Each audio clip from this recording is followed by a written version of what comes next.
قارون کے بارے میں تو قرآن کریم نے اتنی صراحت کی ہے کہ کان من قوم موسیٰ، کہ موسیٰ علیہ السلام کی قوم میں سے تھا۔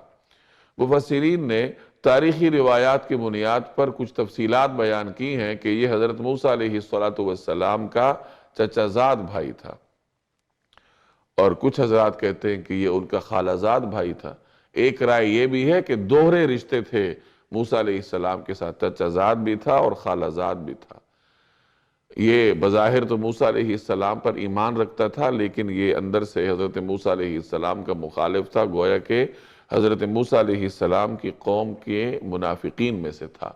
کہا جاتا ہے کہ اللہ نے اس کو بڑی خوبصورت شکل سے نوازا تھا، اور تورات کے ایک بڑے حصے کا حافظ تھا، اور بڑے خوبصورت انداز سے تورات کو پڑھا کرتا تھا، اچھی آواز کے ساتھ تورات کی تلاوت کرتا تھا۔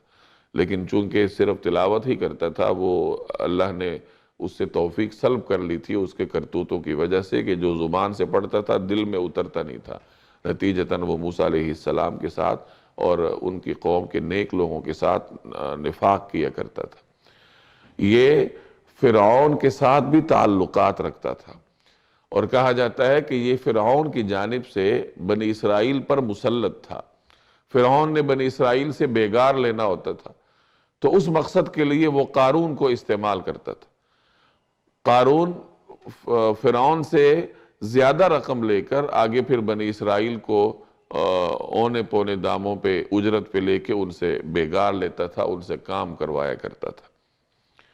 اور جس وقت پھر یہ ایسا ہی ہے جیسے بعد کے زمانوں میں بھی آپ نے دیکھا کہ بڑی بڑی طاقتوں کے لوگ کسی قوم پر حکومت کرنے کے لیے اسی قوم کے ہی کچھ لوگوں کو اپنا اعلی کار اور ایجنٹ بنا کر ان پر مسلط کر دیتے ہیں۔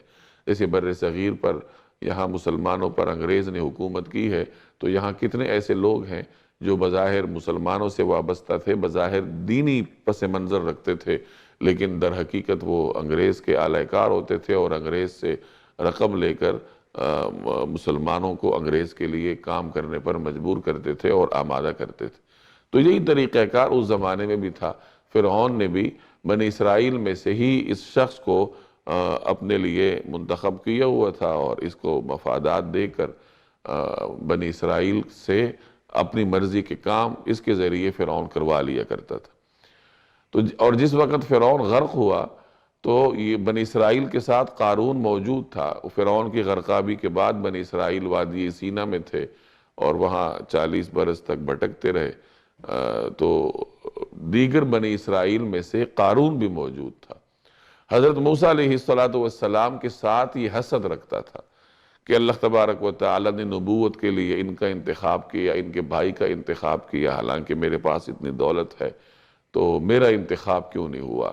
یہ وہی صورتحال ہے جو قریش مکہ میں سے بعض سرداروں کو رسول اللہ صلی اللہ علیہ وسلم کے ساتھ اسی بنیاد پر حسد تھی کہ اللہ نے ان کو نبوت کے لیے کیوں منتخب کیا ہے، اور اسی لیے وہ انکار کرتے تھے۔ جیسے ابو جہل نے ایک موقع پر کہا تھا کہ ہمیں صداقت پر کوئی شک نہیں ہے، ہمیں یقین ہے کہ جناب رسول اللہ صلی اللہ علیہ وسلم اپنے دعوے میں سچے ہیں، لیکن اگر ہم ان کی نبوت کو تسلیم کر لیں تو بنو ہاشم کے پاس پہلے ہی کئی مذہبی عہدے ہیں، اور نبوت بھی ان کے پاس چلی جائے، ہمارے پاس کیا رہے گا؟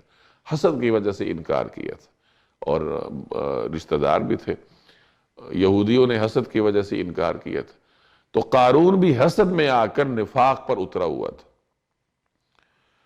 تو یہاں پہ قارون کے کچھ حالات اللہ تبارک و تعالی نے اس رکوع میں بیان کیے ہیں۔ دیکھیے، ان قارون کان من قوم موسیٰ، قارون موسیٰ علیہ السلام کی قوم کا ایک شخص تھا، فبغى علیہم، پھر اس نے انہی پر زیادتی کی، یعنی فرعون کی جانب سے ان کے اوپر مسلط تھا، ان کے اوپر ظلم کرتا تھا، فرعون کی جانب سے مسلط ہو کے اپنی قوم پر زیادتیاں کرتا تھا۔ وَآتَيْنَاهُ مِنَ الْكُنُوزِ مَا إِنَّ مَفَاتِحَهُ لَتَنُوءُ بِالْعُصْبَةِ أُولِي الْقُوَّةِ، اور ہم نے اسے اتنے خزانے دیے تھے کہ اس کی چابیاں طاقتور لوگوں کی ایک جماعت سے بھی مشکل سے اٹھتی تھی۔ اللہ تبارک و تعالیٰ نے اس کو بیش بہا سرمایہ دیا تھا، اس قدر سرمایہ دیا تھا کہ اس کی چابیاں اٹھانے کے لیے ایک جماعت درکار ہوتی تھی۔ عصبہ جماعت کو کہتے ہیں، 3 سے لے کر 9 تک 10 تک اس کا اطلاق ہوتا ہے، یعنی 3 آدمی، 4 آدمی، 10 آدمی اس کام پر مامور ہوتے تھے کہ قارون کے خزانوں کے صندوقوں کی چابیاں اٹھائیں۔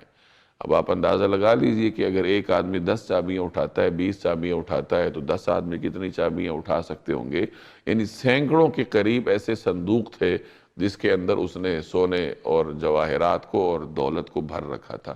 اللہ تبارک و تعالی نے اس طریقے سے اس کو دولت سے نوازا تھا۔ بعض تاریخی روایات میں آتا ہے کہ خچروں کی اور سواریوں کی ایک جماعت ہوتی تھی جس کے اوپر اس طریقے سے یہ اس کے خزانوں کی چابیاں لادی جاتی تھی۔ اِذْ قَالَ لَهُ قَوْمُهُ لَا تَفْرَحْ، ایک وقت تھا کہ اس کی قوم نے اس سے کہا کہ اتراؤ نہیں۔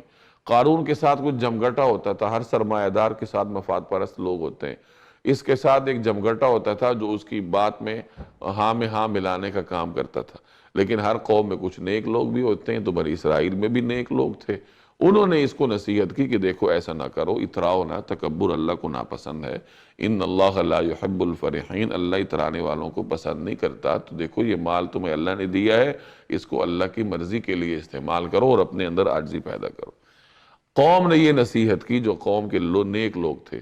جواب میں اگلی آیت میں بھی اسی نصیحت کا تسلسل ہے۔ وَابْتَغِ فِي مَا آتَاكَ اللَّهُ الدَّارَ الْآخِرَةَ، اور اللہ نے تمہیں جو کچھ دے رکھا ہے اس کے ذریعے آخرت والا گھر بنانے کی کوشش کرو۔ یعنی اللہ نے تمہیں دنیا دے رکھی ہے تو اس دنیا کو دین کے لیے استعمال کرو۔ جیسے میں نے پہلے عرض کیا کہ صحابہ کرام میں سے کتنے ایسے مالدار حضرات تھے جنہیں اللہ نے بیش بہا سرمایہ سے نوازا تھا، لیکن انہوں نے وہ سرمایہ اللہ کے دین کے لیے استعمال کیا تو اللہ تبارک و تعالی نے انہیں کتنے بلند مراتب سے نوازا۔ قارون کو بھی اس کی قوم نے یہی کہا کہ دیکھو اللہ نے تمہیں مال دے رکھا ہے، اللہ کی نعمتیں ہیں، تو ان کو اللہ کی بغاوت میں خرچ کرنے کی بجائے اس طرح خرچ کرو کہ اللہ تم سے راضی ہو۔ وَلَا تَنْسَ نَصِيبَكَ مِنَ الدُّنْيَا، اور دنیا میں سے بھی اپنے حصے کو نظر انداز نہ کرو۔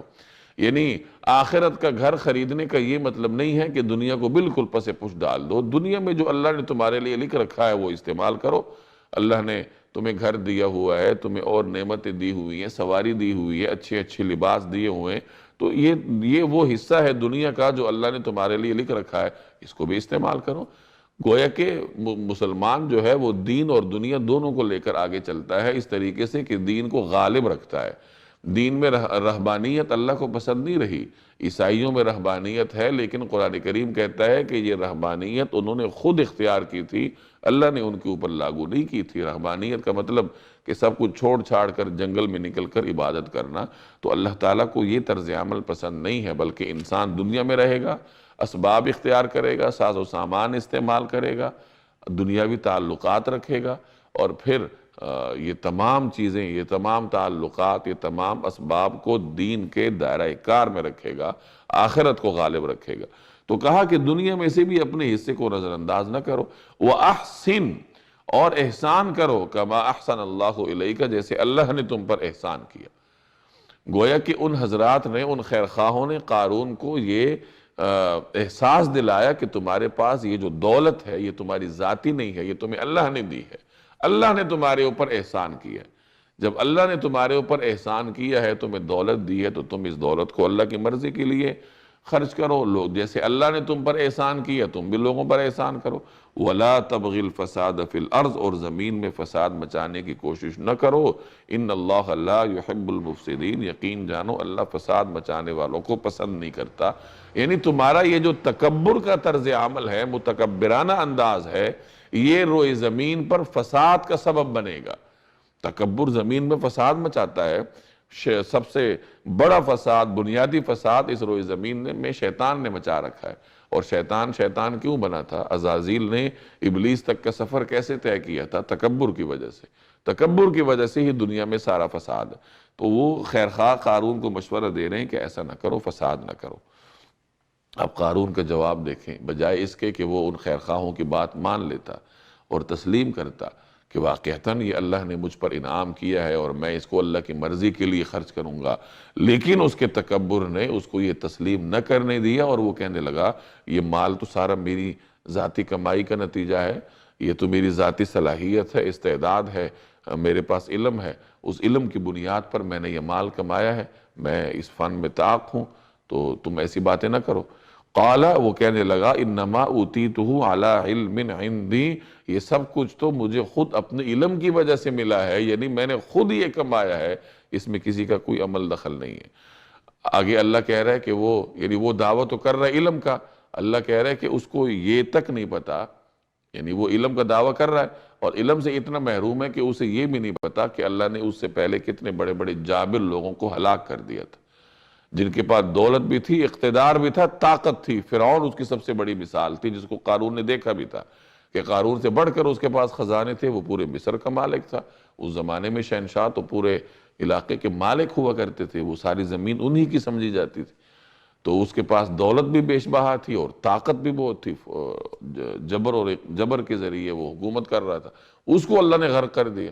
نمرود گزرا ہے، بہت بڑا بادشاہ، سرمایہ دار، اس کو اللہ نے غرق کیا، تو قارون کیا چیز تھا؟ تو بہرحال اللہ فرما رہا ہے کہ وہ علم کا تو دعوے دار ہے، لیکن علم سے اتنا محروم ہے کہ وہ یہ بھی نہیں جان سکا کہ پچھلے نافرمانوں کے ساتھ اللہ نے کیا سلوک کیا۔ اولم یعلم، بھلا کیا اسے اتنا بھی علم نہیں، ان اللہ قد اہلک من قبلہ من القرون من هو اشد منہ قوتا واکثر جمعا، کہ اللہ نے اس سے پہلی نسلوں کے ایسے ایسے لوگوں کو ہلاک کر ڈالا تھا جو طاقت میں بھی اس سے زیادہ مضبوط تھے اور جن کی جمعیت بھی زیادہ تھی۔ وَلَا يُسْأَلُ عَنْ ذُنُوبِهِمُ الْمُجْرِمُونَ، اور مجرموں سے ان کے گناہوں کے بارے میں پوچھا بھی نہیں جاتا، یعنی اللہ تعالیٰ کو مجرم سے سوال کرنے کی حاجت نہیں، اللہ تو جانتا ہے اس کے بارے۔ ہاں، جو مجرم سے سوال ہوتا ہے وہ اس کے اوپر جرم ثابت کرنے کے لیے ہوتا ہے، تاکہ اس کے اوپر اتمام حجت ہو جائے کہ میں نے یہ جرائم کیے تھے، ورنہ اللہ تبارک و تعالیٰ کو تو کسی قسم کے سوالات کرنے کی ضرورت نہیں ہے۔ تو یہ قارون کی بغاوت کا ذکر ہے۔ کہا جاتا ہے کہ موسیٰ علیہ السلام نے اس کو زکوٰۃ دینے کا کہا تھا، اور یہ چونکہ بخیل تھا تو اس نے کہا میں کیوں زکوٰۃ دوں، میں نے مال کمایا اور میں زکوٰۃ دوں۔ تو حسد تو پہلے سے کرتا تھا، اور اب جب اس کو مال خرچ کرنے کا حکم ہوا کہ اللہ کی رضا کے لیے مال خرچ کرو، تو وہ پھر پوری طریقے سے نفاق پر اتر آیا۔ فخرج علی قومہ فی زینتہ، پھر وہ اپنی قوم کے ساتھ اپنی آن بان کے ساتھ نکلا، یعنی بہت عالیشان لباس پہن کر ایک عالیشان سواری پر وہ اپنی قوم کے سامنے آیا۔ اب اس کی ظاہری چمک دمک اور آن بان دیکھ کر قوم کے کچھ لوگوں کے دلوں میں یہ خواہش پیدا ہوئی کہ اللہ نے اس کو کتنا نواز رکھا ہے، کتنی بڑی دولت ہے اس کے پاس، یہ تو بہت ہی قسمت والا ہے، ہماری بھی ایسی قسمت اگر ہوتی کاش۔ جیسے عام طور پر لوگوں کا طرز عمل ہوتا ہے کہ وہ امیر لوگوں کے پاس موجود نعمتیں دیکھ کر یہ تمنا کرتے ہیں کہ کاش ہمیں بھی یہ مل جائے۔ اللہ نے دین کے معاملے میں آگے بڑھنے میں مقابلے کو پسند کیا ہے کہ آپ اپنے سے بڑھ کر دیندار کو دیکھیں تو اپنے اندر تمنا پیدا ہو کہ کاش میں بھی اس کی طرف دین پر عمل کروں۔ رہی دنیا تو اس پر مومن کی نظر نہیں ہونی چاہیے۔ قال الذین یریدون الحیات الدنیا، تو جو لوگ دنیاوی زندگی کے طلبگار تھے وہ کہنے لگے یا لیت لنا مثل ما اوتی قارون، اے کاش ہمارے پاس بھی وہ چیزیں ہوتی جو قارون کو عطا کی گئی ہیں، انہو لذو حظ عظیم، یقیناً وہ بڑے نصیبوں والا ہے۔ اب یہ وہ کمزور لوگ اپنی تمنا کا اظہار کر رہے ہیں۔ وقال الذین اوتوا العلم، اور جن لوگوں کو علم عطا ہوا تھا انہوں نے کہا، یعنی جو صاحب علم لوگ تھے، جو دنیا کی حقیقت کو جانتے تھے اور آخرت کی قدر و قیمت کو سمجھتے تھے، انہوں نے لوگوں کو سمجھایا کہ دیکھو دنیا عارضی ہے، عارضی چکا چوند کے پیچھے نہ پڑو، عارضی چمک دمک اور آن بان کو نہ دیکھو، بلکہ ہمیشہ کے اس گھر کی طرف اپنی توجہ مرکوز رکھو جہاں تم نے ہمیشہ ہمیشہ کے لیے رہنا ہے۔ یہ کنہوں نے کہا؟ اہل علم کہا۔ اہل علم سے مراد وہ لوگ جو آخرت کا علم رکھتے تھے۔ ظاہر ہے کہ آخرت کا علم کتاب کی وجہ سے آتا ہے، یعنی یہ لوگ تورات کے عالم ہوں گے، حضرت موسیٰ علیہ السلام کی امت کے علماء ہوں گے، صاحب علم طبقہ ہوگا، تو انہوں نے کہا کہ وَيْلَكُمْ، افسوس ہے تم پر، ثواب اللہ خیر لمن آمن وعمل صالحا، اللہ کا دیا ہوا ثواب اس شخص کے لیے کہیں زیادہ بہتر ہے جو ایمان لائے اور نیک عمل کرے، وَلَا يُلَقَّاهَا إِلَّا الصَّابِرُونَ، اور وہ انہی کو ملتا ہے جو صبر سے کام لیتے ہیں، یعنی یہ جو اللہ کی جانب سے اجر ملتا ہے تو یہ اس کے لیے ایک تو ایمان ضروری ہے، عمل صالح ضروری ہے، اور پھر صبر ضروری ہے۔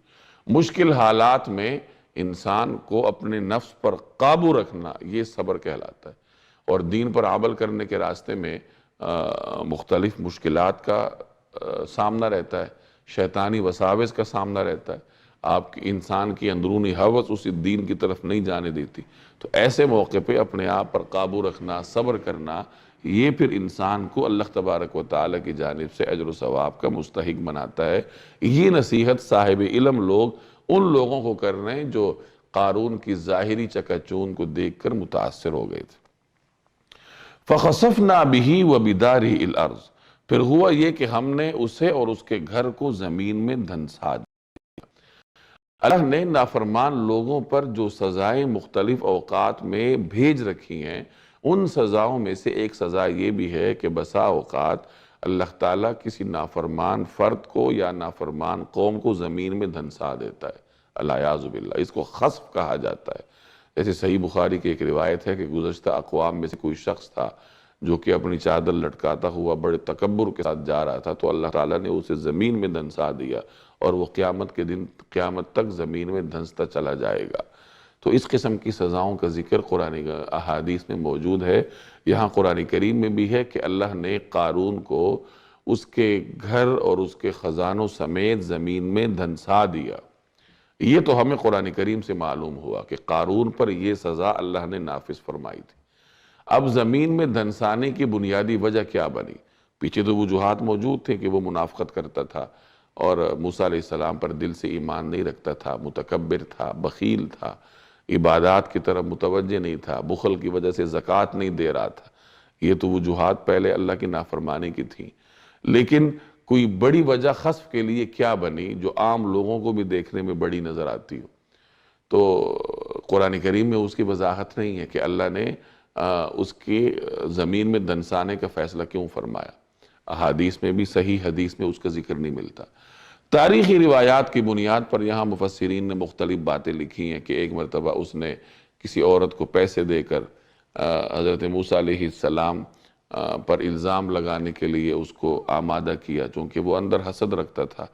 تو اور پھر اس جرم کی وجہ سے اللہ نے اس کو زمین میں دھنسایا اور زمین کو حضرت موسیٰ علیہ السلام کے تابع کر دیا۔ کچھ اور بھی واقعات یہاں مفسرین نے لکھے ہیں، تو جب قرآن کریم نے بیان نہیں کیا تو تفصیلات میں ہمیں بھی جانے کی ضرورت نہیں ہے۔ رسول اللہ صلی اللہ علیہ وسلم نے بھی بیان نہیں فرمایا، تو ہمیں کھود کرید کرنے کی بجائے بس اپنی توجہ اسی پر مرکوز رکھنی چاہیے جس کو قرآن کریم نے بیان کیا ہے۔ تو اللہ فرما رہا ہے کہ ہم نے اسے اور اس کے گھر کو زمین میں دھنسا دی، یعنی قارون بھی زمین میں دھنس گیا اور اس کا مال بھی زمین میں دھنس گیا اور اس کو بچا نہ سکا۔ اس کا مطلب یہ ہوا کہ جب اللہ تعالیٰ کسی کو پکڑنے پہ آتا ہے تو دنیا کی کوئی طاقت اس کو نہیں بچا سکتی۔